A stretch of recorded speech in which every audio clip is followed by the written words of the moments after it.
Hello and welcome. We are testing out the ATR 2100X USB microphone versus the Yeti Blue USB microphone. So let's do a test. Right now I'm talking to you on the ATR, and the ATR is available on Amazon, as is the Yeti. They're roughly the same price, with the ATR slightly cheaper. So what's the difference? The ATR is a dynamic microphone, whereas the Yeti is a condenser microphone. So the difference, as I understand it as a layperson, is that the condenser microphone is actively listening all the time. And so it is recording and picks up all of the sounds from everywhere. And so as you can see, I've got the office door open, home office, and we may or may not hear some background noise from people as they come in. But right now I'm on the ATR, and that is a dynamic microphone, and it is more listening, has a tighter listening ear, so to speak. So let's switch over from the ATR to the Yeti Blue. And now we're on the Yeti Blue. So if you can hear, there is a slight difference. It's more echoey. Now, obviously I'm I'm just a regular person. This is my home office. This room is not audio treated. There are no audio panels on the wall. The best that we have is some artwork that my kids did about 10 years ago on canvas paintings, and I hung those up on the wall. Other than that, there is no audio treatment. So there's a lot of flat surfaces, a lot of the flat walls, like everybody has in their home. 4 flat walls, make a wall, make a room. And we've got flat ceiling. So the best that we do have is a rug on the floor, a nice plush wool rug that covers almost all of the hardwood flooring. And so there is quite a bit of an echo in here. And so let's switch back to the ATR. And just to give a distance measurement, we are approximately 14 inches from each microphone, 14 inches. And so we will switch back to the ATR, and I will then move in closer. All right, I'm leaning in a little bit more, and so you will notice a difference in the sound. And at this point, we are still a fairly comfortable 7 inches from the microphone, and approximately the same for the Yeti. Let's do a double check. Yeah, that's 8 inches. So 7 or 8 inches. And we're just talking on the ATR. Now, if you're looking at a microphone, as a lot of people are, as a podcast guest, not so much as a podcaster, but as a podcast guest, then you do want to invest in a good microphone. When you're going on a podcast, they'll always say, do not call us using your laptop microphone.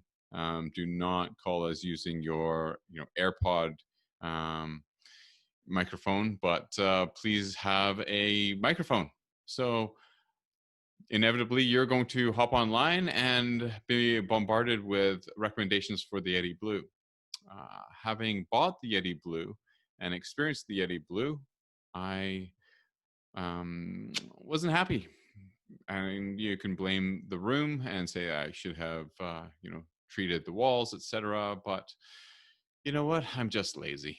So wouldn't it be better to buy a dynamic microphone and try that out? I think so. So here we are trying out the ATR. Now let's switch back to the Yeti. So we're back to the Yeti. And so if you have a boom mic or a setup, I do have the Yeti on a boom. And so it does allow you to pull the microphone in or out. But if your podcast is actually being video recorded, you may or may not be comfortable with having it in the shot. So I do have it in the shot here, but in most of the podcasts that I have been a guest on, I have not had the microphone in the shot. I think it's really just a personal preference. I talk with my hands, and so I tend to hit things. So I have had the microphone further away. Now I am told that with the ATR being a dynamic microphone, that you do need to be closer. And so we're going to do one more test where we're right in very, very close to the both microphones. So I've got the Yeti on a boom, and so I'm going to move it in close. So here we are talking directly into the Yeti. And, you know, when you have to protect against plosives, those are plosives. And so you can get a little, I can't remember what these are called, but it's a little cover. And so let's speak directly into the microphone and do a test. Testing 1, 2, 3. Peter Piper picked a pack of pickled peppers. Let's try that one more time now with the muff on. Peter Piper picked a pack of pickled peppers. And so this is the Yeti microphone up close with it on a boom, with the distance being very, very close. See, I talk with my hands. I just knocked the other microphone over, the ATR. The ATR, as you can see, is not on a boom mic, on a boom arm. So let's just measure the distance here, just so we're more or less accurate. And so I am talking about 3 inches, 2 or 3 inches away from the microphone. And let's talk about background noises. So that's tapping on the desk, clicking on the mouse. Let's do a click. That's clicking on the mouse, clicking around. And now we're going to go and switch over to the ATR. Now, as I said, I do not have the ATR on a boom. It hasn't quite arrived yet from Amazon. I was hoping to have 2 booms to be able to do a test. So here we are, 2 or 3 inches, really 3 inches away from the ATR. And you can do a sound comparison against the Yeti. And also, let's do a plosives test. So Peter Piper picked a pack of pickled peppers. That's Peter Piper picked a pack of pickled peppers. Now, what I do like about the ATR is that it does have a mute button right here under the light. So we're going to slide it onto mute while I do slide the muff over top.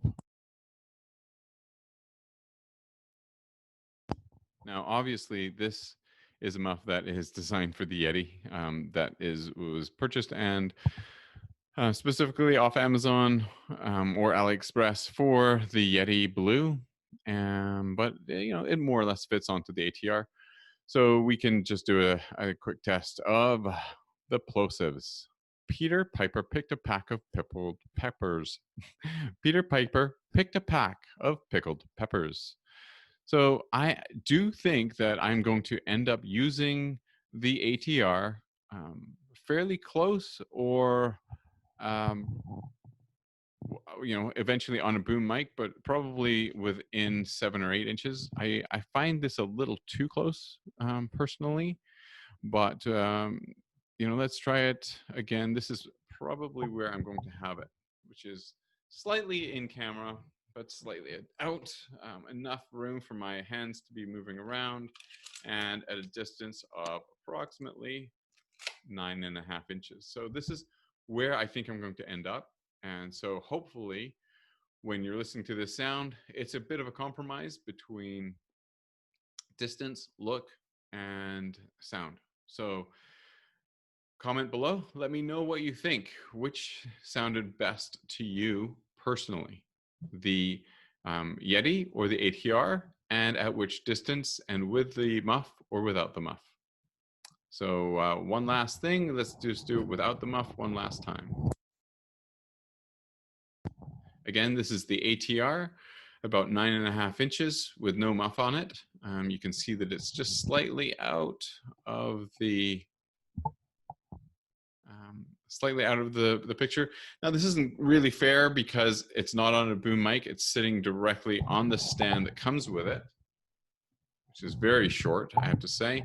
Kind of useless. You should always really have your microphone on a boom, but let's just give it a test anyway and see what sounds it picks up being a dynamic. That's me tapping on the desk. Input levels show quite low, so I'm thinking that it's not even picking up that much sound. So let's do some clicking around with the mouse.